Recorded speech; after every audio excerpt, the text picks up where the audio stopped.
Assalamu alaikum, everyone, and welcome to a new episode of Daanish TV's English language TV channel, the voice of the Center for Islam and Decoloniality.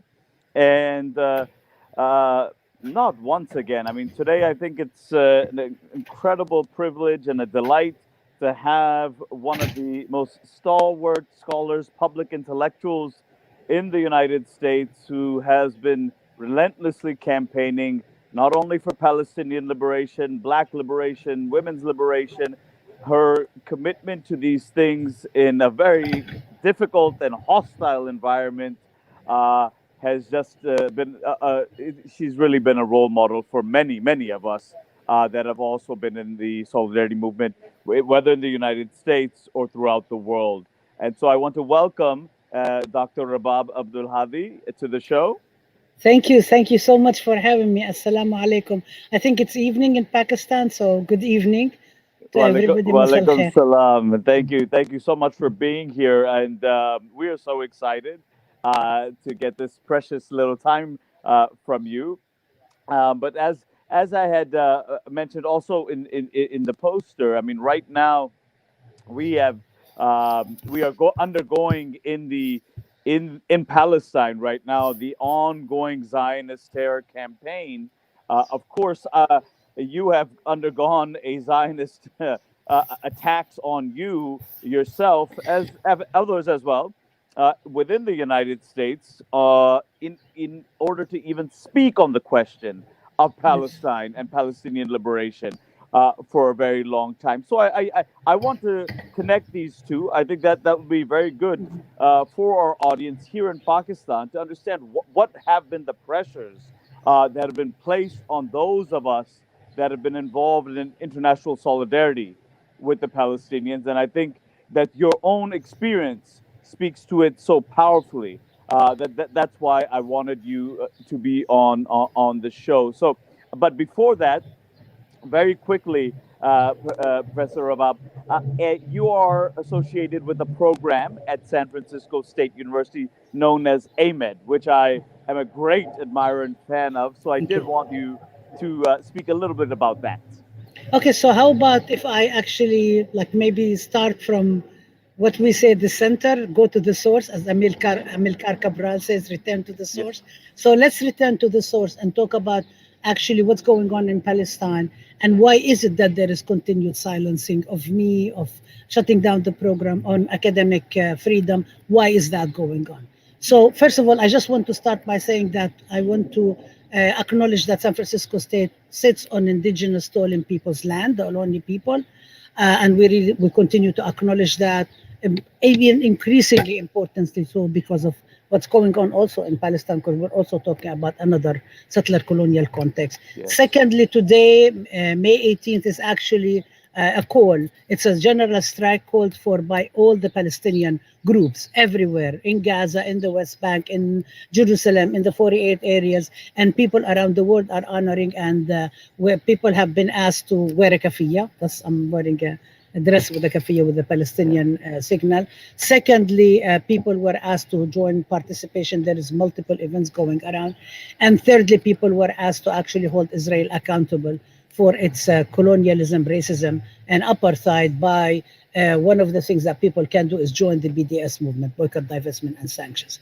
Now, what's going on in Palestine is very, very much linked to what the attack on us. Israel has failed for Mm. over 100 years, has failed to erase Palestine. The Zionist project, the purpose of it has been, the goal is to erase Palestine completely. Right. Because if you have Palestinians continuing to speak and so on, the whole notion of a land without people for a people without a land wouldn't work. It Right. doesn't work. It's logically doesn't work. And we're all dealing with decolonial studies, decolonial studies, anti-colonial, post-colonial, etc., etc. So that's a very important issue. So they've been trying to erase Palestinians from the land, erase the land, Yeah. pull out olive trees, change the trees, get rid of the culture, destroy homes, destroy over 532 villages, appropriate villages that haven't been destroyed in order to create them and make them artist colonies, like the village of Ain Hod, for example.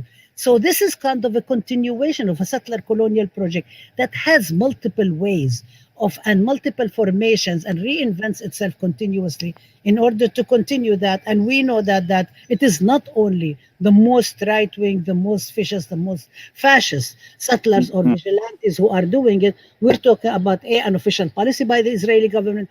We're also talking about so-called liberal Zionists who are also justifying, legitimizing, and it very much connects with our talks about and why what we do in the Ahmed Studies program about the whole question of actually confronting and challenging and criticizing what Islamophobia is all about, what Orientalism is all about, what anti-Arab discrimination is all about. Where does hostility to Palestine come in, for example, not only from the White House, but even from the president of our own university and for provosts and people who are in academic positions who continue promoting the notion that the status quo, that Palestinians, it was actually yesterday even in the New York Times by one of the democratic donors, Hayim Sabban, and said, well, we know Israel is the only democracy in the country. And then the Zionists is saying, well, this is the place where the Zionists went and modernized. By the way, Dayan Hod is one of the examples where the Zionists say, oh, we came and we actually protected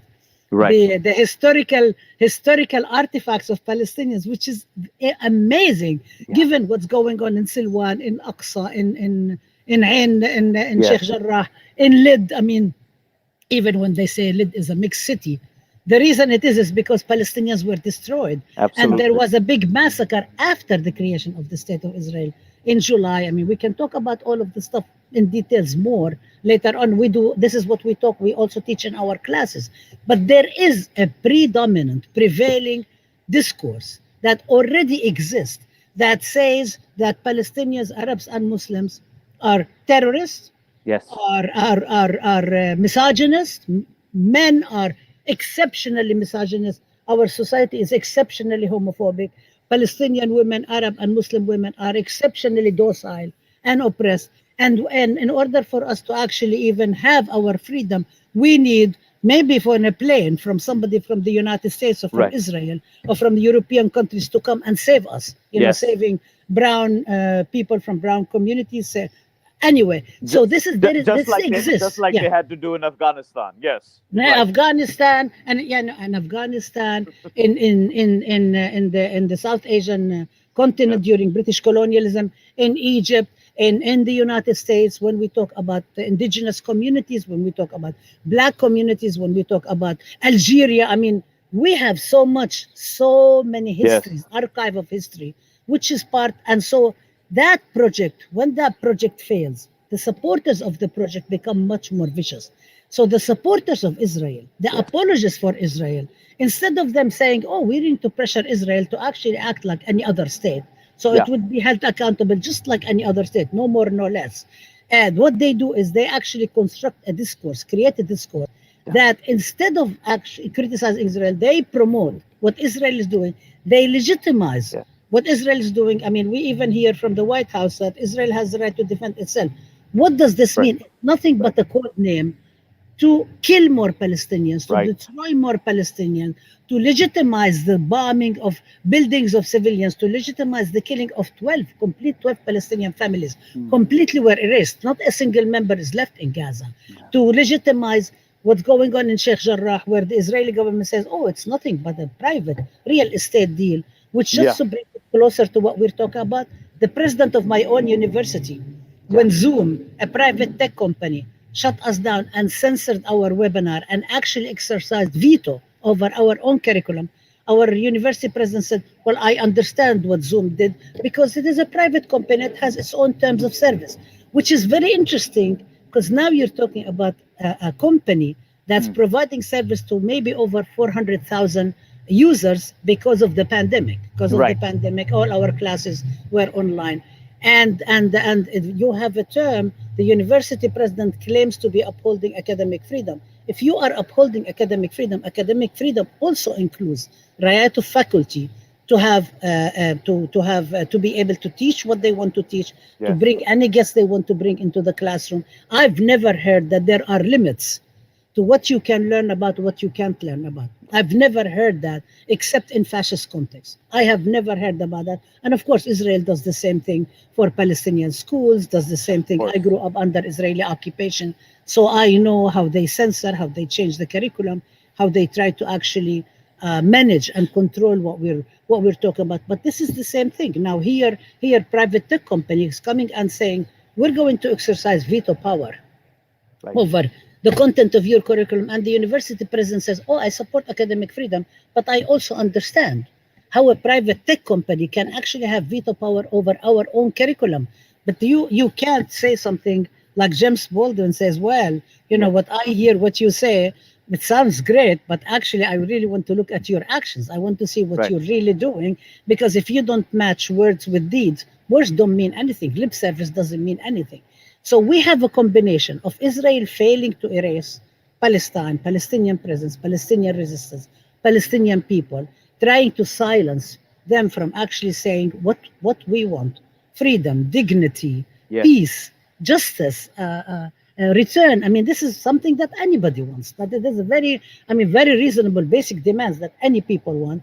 And so its apologists try in the United States, especially in the United States, in order for them to crush the people who are speaking about, who are exercising, who are explaining what's going on, who are critically providing material to their students, in order to silence and shut Yes. down any possibilities for discussions, any possibilities for critical engagement. And this is why we see a very, very strong battle to shut down anything. I mean, the right wing has actually, and I'm talking about the right wing, I'm talking about Zionists, I'm Yes. talking about Christian Zionists, I'm talking about white supremacists. They have been actually waging a frantic campaign in order to reverse the gains that people have made in the United States in the 60s to be able to decolonize the curriculum, which relates a lot to what you're doing, to Right. be able to open the university to the community, to be able to engage. And we know that knowledge does not only come from books, Yes. definitely does not come from Eurocentric knowledge that's actually Yes. intends to silence us and to actually make us submissive, docile, and surrender and be defeatists, right? So we want to be able to engage with the colonial, with the indigenous wisdom, with the wisdom of our elders from the community. Yes. Bring them with the students. Students are thirsty, are hungry to learn about that, Yes. and so they would like to shut that down, because for the mind is a very important thing. And in the late 60s, especially, I'm very proud to say, at San Francisco State, we had the longest student strike in the history of the United States, Wow. led by the Black Student Union Third World Liberation Front. And they demanded the decolonizing of the curriculum. They demanded opening the university to the community. They demanded a partnership, real Wow. partnership. And part of it, you and I are scholars, we know. Right. I mean, the So, problem, but this was yeah, well yeah. before the current wave. Yes.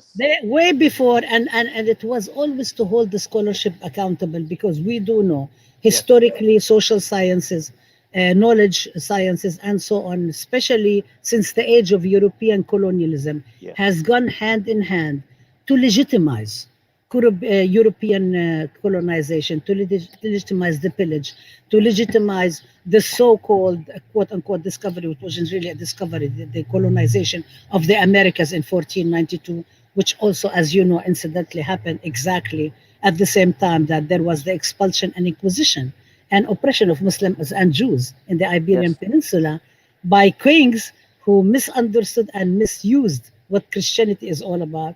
I know, Palestine is the land of Jesus, of course, right? The Holy Land, as Yes. well, not only for Muslims and Jews, but also for Christians and Yes. for everybody else. And then they basically suppressed, and then they tried to use religion to say God told us, which is Yes. very similar to the story of what Israel and the Zionist movement. God told us. And when we say Yes. you're misusing what God said, you're misusing the holy books. And the way we can counter that, one of the major ways, at least you and me and others of our colleagues in the academy, Yes. by educating about it, by raising questions, by understanding what does history mean, how do we think about decolonizing the curriculum, what are the issues that students want to learn. They really want to learn. And this is also fast forward from the 60s to now, Yeah. when there is a very vicious campaign in California and elsewhere, but in California really nasty, against the ethnic model studies curriculum, that actually the proposal from educators, from 12 educators, Yes. said that Palestine should be part of it. So the Zionist movement, along with their white supremacist right-wing allies, and along with the neoliberal establishment of the Yes. university, including my own university, basically said, oh, this is anti-Semitic. And we said, what's anti-Semitic Yeah. about actually studying about 1492? What's anti-Semitic Right. about saying that not all Jews support Zionism? What's anti-Semitic about saying there is diversity in Jewish experiences? There isn't just one Jewish experience. And we know that in Palestine and elsewhere. What's anti-Semitic about actually having people speak up for themselves Yes. and educate and talk about Palestine? There is nothing anti-Semitic about it. There is nothing anti-Semitic about it. It Yes. is all a process in order to silence. So the Yes. attacks against me, attacks against the Ahmed Studies program are, I would say, have let's just say two main features. One Yeah. is that because I speak, because I refuse to just confine myself, be shackled only in my cubicle, and just produce knowledge that nobody may even want to read or interested in, but I Right. really want to produce knowledge for justice. I want to produce knowledge for the people. I want to be accountable to the communities from whose lives I build my own studies, me and everybody else. And I want my students also to be able to realize themselves, realize the lived experiences of the communities they come from. Secondly, so this is for them, this is a big problem, is that you can speak whatever you want, maybe outside. Well, that also is not possible because there are attacks against Yes. us also speaking outside. But also, they want to shut down the program. And so this has been, for us, it has been many years. I've been building the program since 2014. I was actually specifically recruited from the University of Michigan, Dearborn, where I was directing the Center for Arab American Studies for over a year and a half. But San Francisco State said, come and build the fifth department in the College of Ethnic Studies. I said, okay. And they said, we have 12 faculty members. I said, okay, but I need a critical mass. I said, at least I wanted 3 other professors. They gave me 2. So we were 3. We were Right. supposed to start. But then every time there is, again, as I said at the beginning, very much connected to Palestine, number Yes. one, and silencing Palestine. Secondly, is very much connected to the institutionalization of the program. So every single time there is an attack on Palestine, so in 2008, 2009, there was a big war on Gaza by Israel. Yes. And we were about to begin the searches for our faculty members in Muslim ethnicities and Arab diasporas. The Yes. And students, that is amen. yeah. That is amen. yes, Ahmed, Arab and Muslim ethnicity and diasporas. And we don't call it Islamic, even though the university wanted to call it Islamic, because I said if you have 15 or 20 scholars who can do Islamic jurisprudence, we can say Islamic. Right. But if not, you can't just put Islam in order to raise money, Right. and get grants and so on. You have to be real about it. So we talk about Muslim communities. So we talk about ethnicities, diasporas, homeland, the question of the connections. How does the experiences of Arab and Muslim and Palestinian communities connect to other communities, to That's right. indigenous communities, Black communities, to Asian, to Latinx, to poor communities, to women? How do we think about the whole question of gender and sexual justice, and how do we think about the indivisibility of justice? So we started the program, and so we were going to do the search.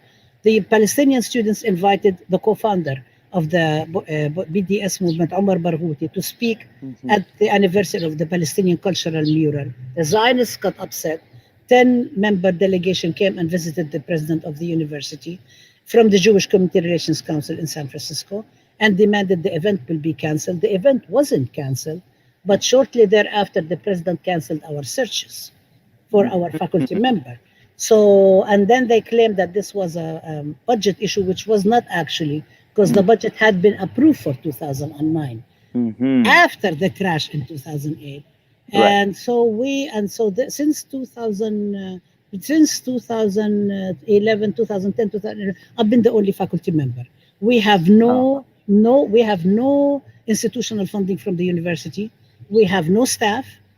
We don't have any other faculty. I used to be able to hire people to come lecturers to teach using the 2 faculty lines. Then these were completely defunded. I have been able to, and now actually the more achievements we make, the more attacks. So Ahmed Studies The more we began, so we started building towards the minor in 2013 because the university had a moratorium on all academic programs. So we couldn't have any new courses, anything. So I was there. Nobody told me, by the way, when I came, that from 2007 until 2012, 2013, I couldn't actually get anything approved because there was a moratorium because they were revamping the baccalaureate program. They should have told me that because I was already kind of like 5 years or whatever, we weren't able to do it. So the minute the moratorium was lifted, we said, okay. So we submitted the proposal for the minor. We've been working on it with community scholars, with students, with graduate students, with undergrad. I mean, it's really a collective process. And then we also started submitting proposals for courses for general education, i.e. all Ahmed courses qualify for different general education, such as social justice, global perspectives, American ethnic and minority relations, upper division, lower division, in humanities, in the social sciences. So students across the university can take our courses. They don't have to minor. So then, and we designed the minor with 15 courses only, with 15 credits, 5 courses, so students can learn and at the same time do whatever else they want to do. The more we institutionalize, the nastier the attacks receive. And I can actually, we don't have time to talk about all of it, but then so the minor, we had 2013, 2014, a huge attack against me, against the program, labeling me that I want to build relations with Palestinian universities that are, according to the Anti-Defamation League, terrorist universities. And Najah Harbir said, terrorist universities. They said that I misused university funds because I went with my colleagues to visit Palestine in 2014. And actually, that was the first trip. We went and visited the family of Sheikh Jarrah, and the family of Al-Kurd family, Nabil, the family whose now grandchild, Muhammad, is one of the main organizers. Amazing, talented poet. So they said that this is not something we should be learning about. I'm misusing university funds. Mind you that all the investigation that they were already done before, but the university did more investigations, and I came out of all of it squeaky clean. And then they did 5-year audit of all my travel to Palestine. Not a single question about pennies or receipts. It was all, why do I go to Palestine? Why do I? Well, I go to Palestine because you hired me as a Palestine international scholar. You hired me to do this. Palestine doesn't exist in a little alley in San Francisco. Palestine is transnationally imagined, so I need to travel. Why do I go and meet with An-Najah National University? Actually, the university president wanted to do collaboration with universities in the Arab and Muslim world. But until today, An-Najah remains the only agreement San Francisco State has with any site in any Arab or Muslim communities. They shut it down, and there was a very big attack by Campus Watch, one of the Zionist Islamophobic groups set by Daniel Pipes, who's defined as one of the leading Islamophobes by the Southern Poverty Law Center, to shut down the agreement. They couldn't, because we did it right. We go through all the channels, we vetted, but they took a lot of our time and effort in that. We set up the Edward Said Scholarship. They tried, one of the major Zionists in the university, who's now actually vice president and the director of the University Corporation, very, very close to the Jewish Community Relations Council, which is trying to target us all the time, said, oh, maybe the Said family will sue us. And we said, why would Said family will sue us? It came across my desk, and we were working on it for a year and a half. And I had already met with Mrs. Said, Maryam Said. I know the children. There is no way we would have done anything in the name of Edward Said without getting permission from the family. It's just not done. We are accountable to our community. So I wrote to Mrs. Said, and she wrote back, and she said, my husband was an educator. What Rabab is doing is exactly what we would want, and so on. So we had the scholarship. We awarded it to 3 students. But then now the university has taken over the scholarship from us and placed it in the hands of the dean to eliminate the Ahmed Studies program. And they actually did flyers this semester without consulting with us. They put flyers that sort of like have a happy face or whatever. Doesn't have the mural of the Edward Said. Doesn't say that students in the Ahmed Studies are the only ones who qualify. Doesn't say that graduate students who are specifying in Ahmed can do it. So this was a very, very serious problem, for us. I contested it. Now they're trying to kind of do a sort of a dance against it. But that is another thing they're trying to take away from us. Then they're trying to target the Ahmed studies. So not only we still, after 14 years, I'm the only faculty member, but actually our courses have been reduced. So for example, last fall, under the excuse of COVID and budget, they canceled two Palestine-centered courses. We had two, but they canceled them in the fall. Then they tried to cancel my summer courses last summer. They said they're not enrolled. I said, no, they are enrolled. We have the students. So they reluctantly allowed them. This summer, they canceled the courses completely. I was going to teach two courses, Introduction to Ahmed and Islamophobia, which are very, today, how many students will come and join the classes. Yes. So they canceled our courses and they said that, oh, there is no evidence that they're enrolled. And we said, here's the evidence. Go to your record. Right. Click and you see that. And the students love them. They give very good evaluation and so on. They canceled them. I was going to be teaching a course last fall, or Introduction to Arab and Arab American Feminisms, which is part of the work I'm doing, which the year before they canceled the Edward Said course I was doing. And they assigned me to teach Introduction to Arab and Arab American Feminism, saying that there is not enrollment in the Edward Said course. I ended up the whole semester with one student. So then last year, I said, okay, let me offer the Intro to Arab and Arab American Feminism. Maybe they'll get off my back. I offered it, they canceled it, and they forced me to teach a course that's not actually part of the Ahmed Studies course. Wow. Which there are multiple people who could teach, and I protested, but they continued with it. This semester, they asked me what I want to teach. I said what I wanted to teach. They said, oh, gender and modernity in Arab and Muslim communities, that's not a course we want. Canceled the course, suggested, assigned me to teach another course. Every single semester now, Ahmed courses for how many semesters have been reduced by almost 60%. Wow. For this coming fall too. And what I do usually, Junaid, is I anticipate. I submit the courses before anybody else. I submit just in case they think they forget. And I said, really, please look at them. Tell me that they're okay, because I'd like to advertise with the California State University. I'd like to get a lot of students. And then what they do is they wait until the last minute. They misplace the courses. They mislabel them. They do wrong. They label them online, not online. So by the time the semester comes, the students don't really know if they want to. If I were a student, if you were a student, you would say, okay, I'm not going to sign up for this course because I am not sure, if I'm on financial aid, whether the course is going to go through. So it's continuous attack, where there is a collaboration between the Israel lobby, establishment, right-wingers, by the way, Christian Zionists, Christians United for Israel, the Doug Lamborn, the right-wing congressman from Colorado, who actually said that we need to be investigated by Department of Education, Treasury, because we are terrorist supporters or whatever, and so on. And he's, by the way, his staff is actually suing him for causing them to get COVID because he refused to institute safety in there. But in any case, and then they collaborate with the university administration. So the university president not only refuses to fund, and the university now has like a slush of $1.5 billion. The California gave him, the governor of California gave them more money. So there is no budget cuts whatsoever. But the only thing that it applies to us. Today I found out that there is all these courses that are being offered on climate change and this and that, anything but Ahmed. But Ahmed.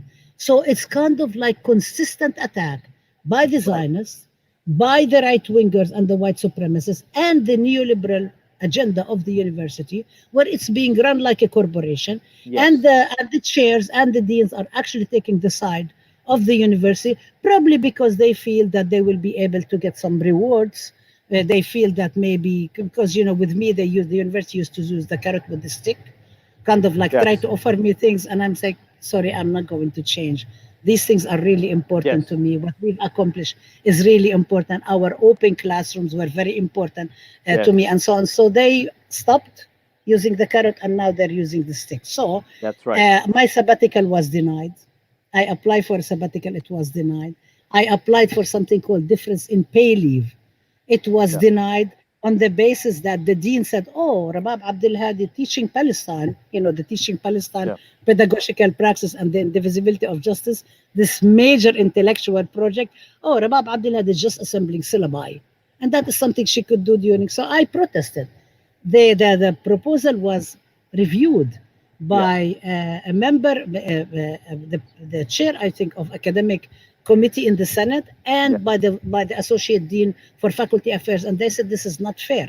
This Yeah. is actually, the evaluation is undermining the intellectual value of this, nonetheless it went up. The dean of faculty approved it, the provost approved it, the president approved. I'm talking about the denial. Yes. I went again. I went, okay. I said, okay, maybe you have what they say, reason. Okay, let me. I updated.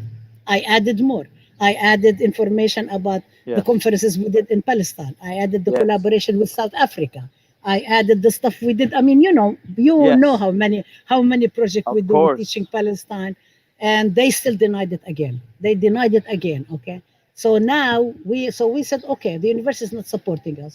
So what we will do is we will go online, and since COVID happened and they basically canceled our classrooms in February, before everything was converted online, we had events. We had an event commemorating the day of remembrance of the Japanese incarceration, and then we had another event about Afro-Palestinian communities. And they messed us up in the library and the college conference room. They canceled them. Right. So when things got online, we said, okay, online we can go to the world. Right. So we started doing things online. We started doing open classrooms online. Before we used to stream live. Now we have everything online. And we have thousands and thousands and thousands of people Yes. attending, over 110,000 organic views on Facebook.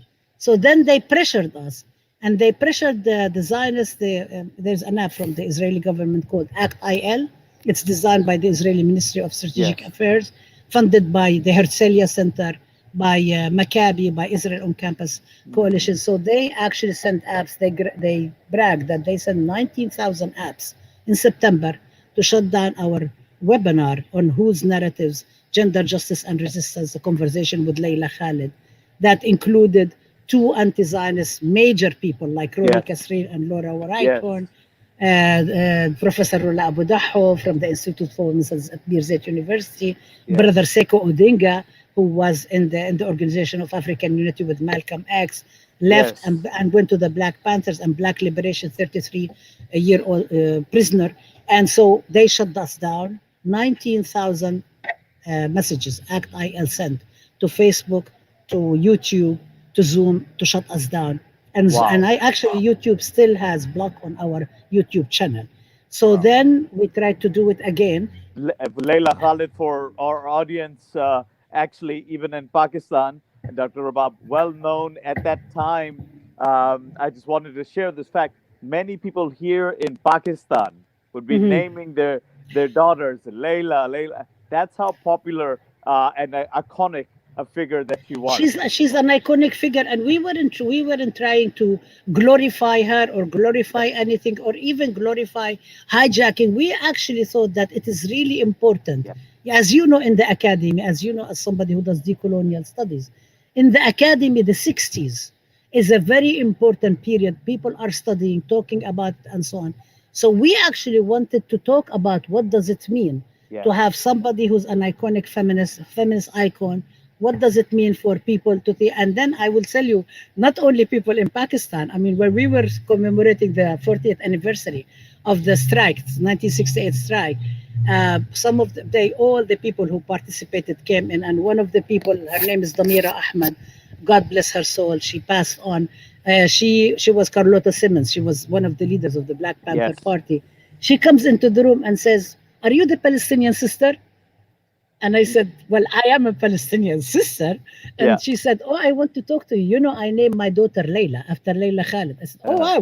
And she said, "Do you know her?" I said, "Yeah, yeah, I do know her. I've interviewed her. She's actually a yes. friend. I've read Yes. her book." She said, "Oh, can you give it to me?" I said, "Yes, this is here." And I think the reason actually we wanted to talk about that is we wanted to talk about narratives. We Yeah. wanted to talk against the exceptionalizing of Palestinian women and say there is only one or Tadar. We wanted to talk about gender dynamics. We wanted to talk about what's the history that gets erased. How do we think about it? How do we critique it? And people could Yes. come out on all, as you know, there is, let's just say the book is not, the verdict is not out there.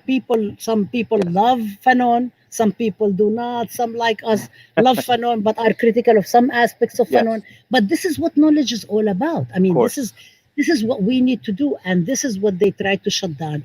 They would not allow anybody to speak. And then the thing is that they said, Zoom said at the time, oh, we're shutting down Layla Khalid because we don't want to be accused of material support for terrorism. However, a week later, Layla Khalid was on a Zoom webinar on Zoom.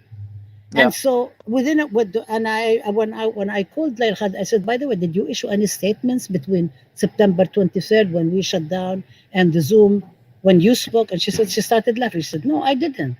But we know tellingly is that Brooke Goldstein, who's the Yeah. executive director of the Lawfare Project, that actually sued me and the university for 18 months and failed miserably because the Right. judge dismissed their lawsuit with prejudice and said in his ruling that just because Rabab Abdulhadi is anti-Zionist and supports Palestinian resistance does not make her anti-Semitic.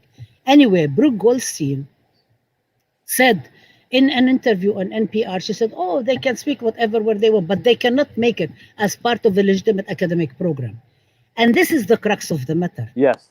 Brother Junaid, Right. this is the crux of the matter, is that they want to keep this out of the classrooms. They want to keep this out of the intellectual project. They want to be able to destroy the Ahmed Studies program. And they are trying to intimidate me, smear me, send death threats, affect me in my pocket by even denying me teaching in the summer, not providing me with support, and so on and so forth, in order for them to shut down this program, because this program is proud. This program says we are here for the justice and the knowledge production. And this program was vetted and approved. It's actually an official academic program that was supposed to become the fifth department. So now they want to just reduce it. And the dean says, oh, it's just an initiative. I mean, seriously, you guys recruited me and brought me in order to build the fifth department. I would have never left my job and hung come not for it. And now what they're trying to do is they're trying to make my life so hellish. So I would just resist, surrender and say, I said, no, I came here to do a job. You have received the memo, or maybe you have some kind of a design that you don't want to allow Palestine to speak. You don't want us to teach about Palestine, Arab and Muslim communities. You don't want us to teach about Islamophobia. You don't want people from the community to teach people in the community, just like the 68 strike wanted. We're not with that. Myself, my students who are really amazing, and we graduate the best students who go on and have the best careers, the undergraduate students, student groups like the General Union of Palestine Students, Muslim Student Association, Muslim Women Student Association, they are doing amazing job, and our community is saying no. And today is even more important than ever. But now the Zionist attacks have gotten to the point that have Facebook shut down our page. Ahmed page is shut down completely, and it's been targeted both by the Zionists and it's been targeted by the university. The university provost demanded that I take down a Facebook page where I shared something from as a Jewish group called Jews Against Zionism that supported me when I criticized the past president for welcoming Zionists to the university.